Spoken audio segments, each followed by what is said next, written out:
మీరు smart money concepts use చేస్తూ trade చేస్తున్నారా? చాలా మంది బిగినర్ ట్రేడర్స్ నిఫ్టీ లేదా బ్యాంక్ నిఫ్టీలో ట్రేడ్ చేయడానికి tradingview.com ఓపెన్ చేసి ఇండికేటర్స్ని కనుక యాడ్ చేస్తే ఆటోమేటిక్గా ఆర్డర్ బ్లాక్స్ వస్తాయి, ఫెయిర్ వాల్యూ గ్యాప్స్ వస్తాయి అని అనుకుంటూ ఉంటారు. కానీ వాళ్ళు ఎప్పటికీ కూడా ఒక స్మార్ట్ మనీ ట్రేడర్ అవ్వలేరు. ఎందుకంటే స్మార్ట్ మనీ కాన్సెప్ట్ అంటే ఒక సాఫ్ట్వేర్ కాదు. ఎస్ఎంసి అంటే ప్రైస్ ఏ డైరెక్షన్లో వెళ్తుంది అని చెప్పే ఇంటెన్షన్.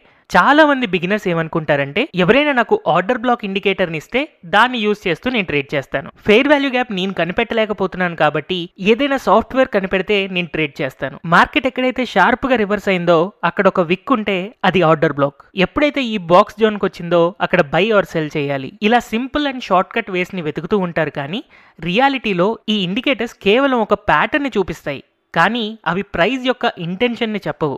యూజువల్గా సాఫ్ట్వేర్ బేస్డ్ ఇండికేటర్స్కి కేవలం ఒక క్యాండిల్ మాత్రమే కనపడుతుంది, కానీ స్మార్ట్ మనీ ట్రేడర్కి లిక్విడిటీ ఎక్కడుంది అనేది కనిపిస్తుంది. మీరు మంచి స్మార్ట్ మనీ ట్రేడర్ అవ్వాలి అనంటే లిక్విడిటీ బేస్డ్ ట్రేడింగ్ అనేది చేయాలి. అందుకని ఈ ఇండికేటర్స్లో ఉండే మిస్టేక్స్ ఏంటి అనేది మీకు తెలియాలి. అందులో mistake number 1, single candle stick logic. Majority of the traders market ఎక్కడైతే షార్ప్గా రివర్స్ అవుతూ పెద్ద రెడ్ కలర్ క్యాండిల్ లేదా గ్రీన్ కలర్ క్యాండిల్స్ ఫామ్ అవుతాయో అక్కడ ఆర్డర్ బ్లాక్స్ని వెతుకుతూ ఉంటారు. అండ్ ఎక్కడైతే చాలా పెద్ద లోవర్ విక్ కానీ చాలా పెద్ద హయ్యర్ విక్ కానీ కనపడిందో అక్కడే ఆర్డర్ బ్లాక్స్ని మార్క్ చేసుకుంటూ ఉంటారు. కానీ నిజానికి మార్కెట్ స్ట్రక్చర్ మనం కరెక్ట్గా అర్థం చేసుకుంటే ముందుగా మనం ఏ ట్రెండ్లో ఉన్నాం, break of structure, change of character ఏం చెప్తుంది, మార్కెట్లో ఎక్కడ లిక్విడిటీ క్రియేట్ అవుతుంది, మనం ప్రీమియం జోన్లో ఉన్నామా లేదా డిస్కౌంట్ జోన్లో ఉన్నామా, ఇవి అర్థం చేసుకుంటూ లిక్విడిటీ క్రియేట్ ఎక్కడ అవుతుంది అనేది తెలుసుకొని ట్రేడింగ్ చేయాలి. కానీ ఒక ఇండికేటర్ ఇవన్నీ చెప్తుందా? ఖచ్చితంగా చెప్పదు. అందుకనే ఈ ఇండికేటర్స్ అన్నీ కూడా ఫెయిల్ అవుతూ ఉంటాయి. And next mistake number 2, context missing. అంటే యూజువల్గా మీరు ఏదైనా ఇండికేటర్ యూస్ చేస్తున్నారనుకోండి, 5 మినిట్ టైం ఫ్రేమ్ కానీ 15 మినిట్ కానీ 1 అవర్ కానీ ఏదో సింగిల్ టైం ఫ్రేమ్లో మీరు యూస్ చేస్తూ ఉంటారు. కానీ నిజానికి ఒక smart money trader first higher time ఫ్రేమ్స్లో ట్రెండ్ ఎలా ఉంది, బ్రేక్ ఆఫ్ స్ట్రక్చర్ ఎలా ఉంది, చేంజ్ ఆఫ్ క్యారెక్టర్ ఎలా ఉంది అని డిఫైన్ చేసుకున్న తర్వాత అప్పుడు లోవర్ టైం ఫ్రేమ్స్కి వచ్చి ఎక్కడ ఆర్డర్ బ్లాక్ ఫామ్ అవుతుంది, ఎక్కడ ఫెయిర్ వాల్యూ గ్యాప్ ఫామ్ అవుతుంది అని వెతుకుతూ ఉంటారు. కానీ నార్మల్ ఇండికేటర్స్ ఏం చేస్తాయి, 5 మినిట్స్ క్యాండిల్లోనే break of structures, change of characters చూపించడం వల్ల ఖచ్చితంగా ఈ ప్రాసెస్ అంతా కూడా తప్పైపోతుంది. అండ్ మిస్టేక్ నెంబర్ 3, ఇండికేటర్స్కి ఆర్డర్ బ్లాక్ ఎందుకు ఫామ్ అవుతుందో తెలియదు. ఒక ఇండికేటర్కి ఏం తెలుస్తుంది, కేవలం ఆర్డర్ బ్లాక్ ఎక్కడ ఫామ్ అయింది అనేది తెలుస్తుంది. కానీ ఒక స్మార్ట్ మనీ ట్రేడర్ ఎప్పుడైతే ట్రెండ్ని, బ్రేక్ ఆఫ్ స్ట్రక్చర్స్ని, ఆర్డర్ బ్లాక్ని అన్నిటినీ కలిపి చూస్తూ ఉంటాడో ఆ ఆర్డర్ బ్లాక్ ఎందుకు ఫామ్ అయింది, అక్కడ ఎవరు ఎంటర్ అవుతున్నారు, ఎవరి స్టాప్ లాస్లు హిట్ అవుతున్నాయి, వీటన్నిటినీ అర్థం చేసుకోగలుగుతారు. అందుకే స్మార్ట్ మనీ ట్రేడింగ్ అంటే కేవలం ఒక డెఫినేషన్ కాదు, దాన్ని సింపుల్గా తీసుకువెళ్ళి ఒక ఇండికేటర్లో మనం అప్లై చేయలేము. చాలా మంది స్టాక్ మార్కెట్ బిగినర్స్ మెయిన్గా ఇక్కడే కన్ఫ్యూజ్ అవుతూ ఉంటారు. యూట్యూబ్లో చాలా మంది టీచర్స్ ఉన్నారు. వీళ్ళందరూ కూడా ఒక ఆర్డర్ బ్లాక్ని డిఫరెంట్ స్టైల్స్లో ఎక్స్ప్లెయిన్ చేస్తూ ఉంటారు. ఇప్పుడు మీకు స్క్రీన్ మీద కనపడుతున్న రివర్సల్కి ఆర్డర్ బ్లాక్స్ని కొంతమంది లోవర్ విక్ని కన్సిడర్ చేసుకుంటే, కొంతమంది కంప్లీట్ క్యాండిల్ బాడీని కన్సిడర్ చేసుకుంటారు, కొంతమంది ఇక్కడ కన్సల్టేషన్ జోన్ మొత్తాన్ని కన్సిడర్ చేసుకుంటారు. ఇలా ఆర్డర్ బ్లాక్ని కన్సిడర్ చేసుకునేటప్పుడు చాలా రకాల మెథడ్స్ ఉన్నాయి. అయితే ఇక్కడ మెయిన్ ప్రాబ్లం ఏంటంటే, ఒక స్టాక్ మార్కెట్ బిగినర్ ఈ వీడియోస్ అన్నిటిని చూసి ఒక టీచర్ దగ్గర నేర్చుకున్న కాన్సెప్ట్ని ఇంకొక టీచర్ దగ్గర నేర్చుకున్న కాన్సెప్ట్తో మిక్స్ చేసి కంప్లీట్గా కన్ఫ్యూజ్ అయిపోతూ ఉంటారు. దీనివల్ల ఖచ్చితంగా వాళ్ళకి రాంగ్ ఎంట్రీస్ వస్తాయి, స్టాప్ లాస్లు హిట్ అవుతూనే ఉంటాయి. అందుకే మేజర్గా మీరు గుర్తుపెట్టుకోవాల్సింది ఏంటి అంటే, స్మార్ట్ మనీ కాన్సెప్ట్స్లో మీరు నేర్చుకున్న స్ట్రాటజీస్ని అస్సలు మిక్స్ చేయొద్దు. యాక్చువల్గా మార్కెట్ ఏమీ ఇక్కడ మిమ్మల్ని కన్ఫ్యూజ్ చేయట్లేదు, యాజ్ ఎ ట్రేడర్ మీరే కన్ఫ్యూజ్ అవుతున్నారు. అందుకే మీరు ఒక రూల్ ఫాలో అవ్వండి, ఒకటే మెథడ్ పెట్టుకోండి, ఒకటే లాజిక్ పెట్టుకోండి, ఒకటే ఎగ్జిక్యూషన్ చేయండి. అసలు ముందు మీరు ఒక స్మార్ట్ మనీ ట్రేడర్ అవ్వాలి అని అంటే స్మార్ట్ మనీ కాన్సెప్ట్స్ మీకు ఏం చెప్తుందో తెలియాలి.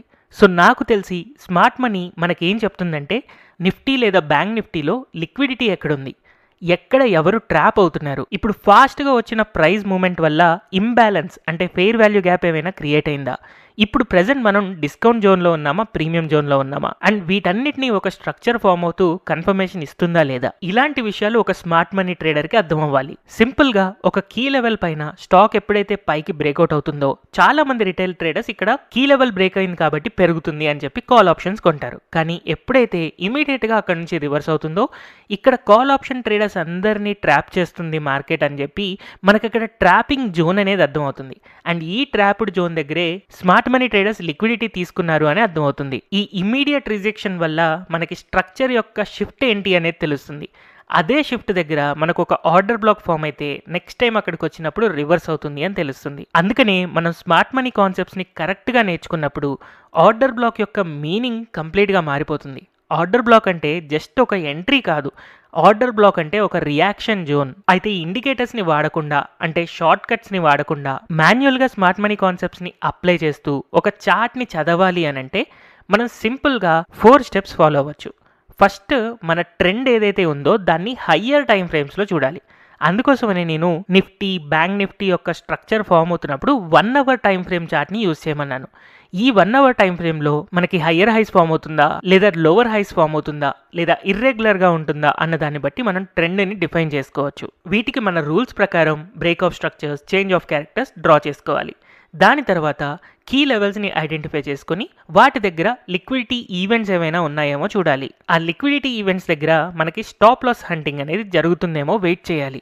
ఇప్పుడు మనం లోవర్ టైం ఫ్రేమ్స్కి వెళ్ళి 5 మినిట్ టైం ఫ్రేమ్లో లేదా 15 మినిట్ టైం ఫ్రేమ్లో ఈ స్టాప్ లాస్ హంటింగ్ జరిగే ప్లేసెస్లో ఆర్డర్ బ్లాక్స్ కానీ, ఫెయిర్ వాల్యూ గ్యాప్ కానీ ఇలాంటివి ఏవైనా ఫామ్ అవుతున్నాయేమో చెక్ చేసుకోవాలి.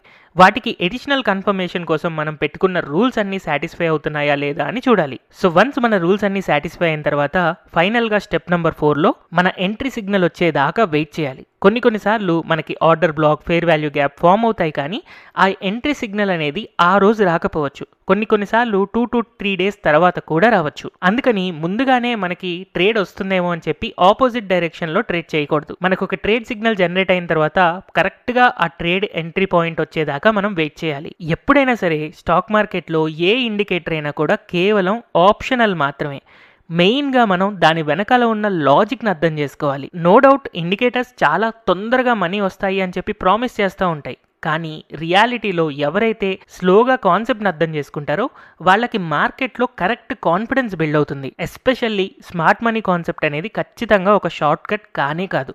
ఎస్ఎంసి అనేది ఒక స్కిల్. అయితే మీకు ఈజీ ఎంట్రీస్ కావాలి అని అనుకుంటే ఇండికేటర్స్ యూజ్ చేయొచ్చు, కానీ మీరు కన్సిస్టెంట్గా ప్రాఫిటబుల్గా ఉండాలి అని అనుకుంటే మాత్రం స్మార్ట్ మనీ కాన్సెప్ట్స్ వెనకాల ఉన్న ప్రైస్ యొక్క ఇంటెన్షన్ని అర్థం చేసుకోవాలి. హోప్ ఈ వీడియో ద్వారా మీకు మార్కెట్లో ఇండికేటర్స్ని యూజ్ చేయడం వల్ల ఉన్న నెగిటివ్ థింగ్ ఏంటి అండ్ మనం స్మార్ట్ మనీ కాన్సెప్ట్స్లో దేని మీద కాన్సన్ట్రేట్ చేయాలి అనే విషయం మీకు అర్థమైంది అని అనుకుంటున్నాను. అండ్ నేను చెప్పాను కదా, స్మార్ట్ మనీ కాన్సెప్ట్ అంటే ఒక ప్రైస్ యొక్క ఇంటెన్షన్. ఈ ప్రైస్ ఇంటెన్షన్ని మనం అర్థం చేసుకోవాలి అని అనుకుంటే ఒక రిటైల్ ట్రేడర్కి అండ్ అలాగే స్మార్ట్ మనీ ట్రేడర్కి డిఫరెన్స్ తెలియాలి. మీరు ఆ డిఫరెన్స్ తెలుసుకోవాలి అని అనుకుంటే కింద కమెంట్ సెక్షన్లో retail trader versus smart money అని చెప్పి కమెంట్ చేయండి. మీ ఇంట్రెస్ట్ని బట్టి నేను నా నెక్స్ట్ వీడియోని ప్లాన్ చేస్తాను. హోప్ ఈ వీడియో మీకు ఇన్ఫర్మేటివ్గా ఉంది అని అనుకుంటున్నాను. మీకు ఈ వీడియో నచ్చినట్టయితే don't forget to like, share and subscribe to Telugu stock channel. Thank you everyone for watching this video.